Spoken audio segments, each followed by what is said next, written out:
No comecinho do século XX, a música estava ali, prestes a explodir numa revolução.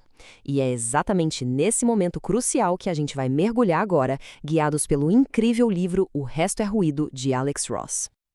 Então, se preparem, porque o que vem por aí é puro escândalo.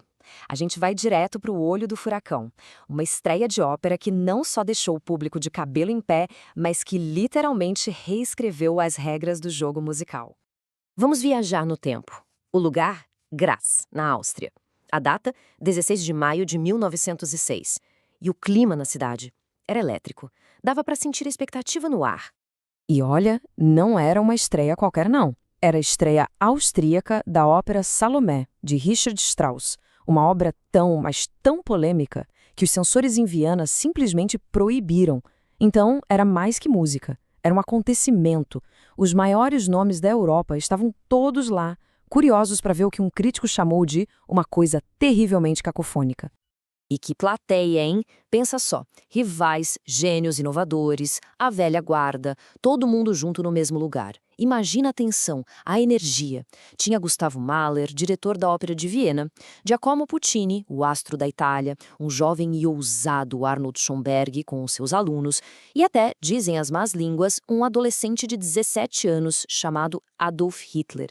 Era um verdadeiro quem é quem da cultura europeia. E bem no centro desse furacão todo, estavam os dois gigantes da música austro-germânica, Richard Strauss e Gustav Mahler. E eles não podiam ser mais diferentes. Pensa em dois opostos. De um lado, Strauss, alto, prático, super confiante. Do outro, Mahler, mais baixo, intenso, um verdadeiro caleidoscópio de humores. Eram gênios, mas vinham de mundos completamente distintos. E ninguém definiu essa relação melhor que o próprio Mahler, com uma metáfora simplesmente brilhante. Ele disse: Strauss e eu cavamos um túnel de lados opostos da montanha. Um dia nos encontraremos. Ou seja, eles estavam seguindo caminhos diferentes, mas em direção ao mesmo objetivo: reinventar a música para um novo século. Mas, para a gente entender de verdade o que Strauss e Mahler estavam fazendo, a gente precisa falar de um fantasma colossal que assombrava os dois. Esse fantasma era Richard Wagner.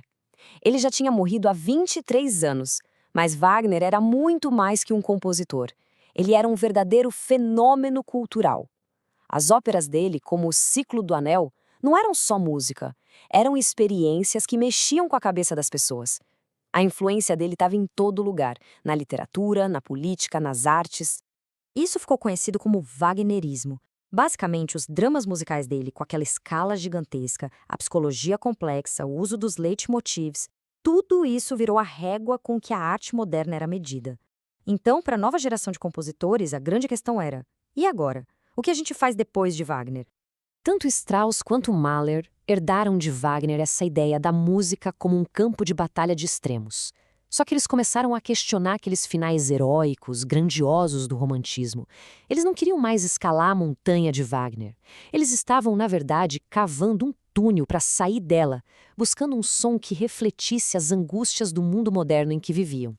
Ok, então vamos voltar para aquela noite em Graz, em 1906. Vamos tentar entender o que exatamente fez de Salomé uma obra tão revolucionária. Bem, Strauss simplesmente quebrou todas as regras. Primeiro, a fonte. Uma peça degenerada de Oscar Wilde sobre luxúria e necrofilia. Já começa daí. Depois, a música. Logo na abertura, uma escala de clarinete que soa escorregadia, dividida entre duas tonalidades que brigam entre si. A ópera inteira é cheia dessa instabilidade, dessa dissonância, refletindo a neurose dos personagens. E o clímax? É um acorde brutal de 8 notas, enquanto Salomé beija a cabeça decapitada de João Batista. É perturbador.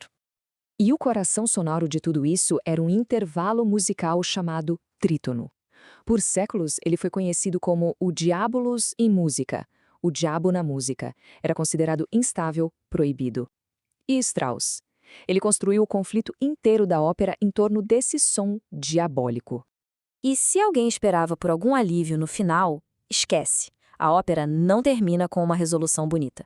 Termina com 8 compassos de puro ruído, um grito ensurdecedor da orquestra. Só que o mais inacreditável de tudo foi a reação do público. Em vez de vaiar, A multidão foi à loucura. Aplaudiram por 10 minutos sem parar. Strauss tinha nas mãos um sucesso estrondoso e escandaloso. Ele provou que a vanguarda e o sucesso de bilheteria podiam, sim, andar juntos. Mas a história não para aí. E é aqui que o contraste fica fascinante. Apenas 11 dias depois, em outra cidade, a cidade industrial de Essen, era a vez de Mahler apresentar a sua própria visão de ruptura musical. E essa visão era a sua Sexta Sinfonia, uma obra-prima sombria, trágica. Ela ficou famosa pelo seu final, que é simplesmente devastador. Mahler escreveu na partitura 3 golpes de um martelo gigante, simbolizando um herói sendo esmagado pelo destino. E aqui a diferença entre os dois fica gritante. De um lado, a ópera chocante de Strauss, um sucesso popular imediato. Do outro, a sinfonia igualmente revolucionária de Mahler, que foi recebida com confusão. O próprio Strauss não entendeu. A distância entre os dois compositores estava se tornando um abismo. Olhando em perspectiva, essas duas estreias, em maio de 1906, foram muito mais que eventos musicais. Foram como um clarão, um relâmpago que iluminou o mundo que estava ali, prestes a mergulhar numa mudança brutal e traumática. Depois daquele ano, a amizade entre Strauss e Mahler nunca mais foi a mesma. Mahler ficou obcecado com essa questão. O que vale mais, a integridade artística ou o sucesso popular? Ele começou a enxergar Strauss como o artista do seu tempo, que aproveitava a fama em vida, enquanto ele mesmo seria o artista atemporal, cujo reconhecimento ainda estava por vir. E o desenrolar da história é assustador. Em 1909, Strauss lança Elektra, sua última grande obra modernista, e depois se volta para a nostalgia. Em 1911, Mahler morre, e com ele parece morrer toda a era romântica. Em 1914, o caos que as notícias de Grazi já sugeriam explode na Primeira Guerra Mundial. Em 1933, aquele possível espectador de Grazis, Adolf Hitler, assume o poder. E Richard Strauss, ele viveu para ver tudo isso, morrendo só em 1949, tendo sobrevivido a seus rivais, a sua era e, de certa forma, a si mesmo. As palavras do próprio Strauss, já idoso, resumem tudo. Ele disse: "Eu de fato sobrevivi a mim mesmo. É um sentimento profundo de deslocamento, de ser um sobrevivente de um mundo que não existia mais." Isso nos leva à grande questão que Mahler se fez no trem voltando de Graz. A voz do povo é a voz de Deus, mas é a voz do povo de agora, do momento, ou a voz do povo ao longo do tempo? Essa pergunta continua a ecoar, desafiando artistas até hoje. Afinal, quem é o juiz final do valor de uma obra de arte? O aplauso do presente ou o veredito da história? A resposta talvez continue sendo escrita.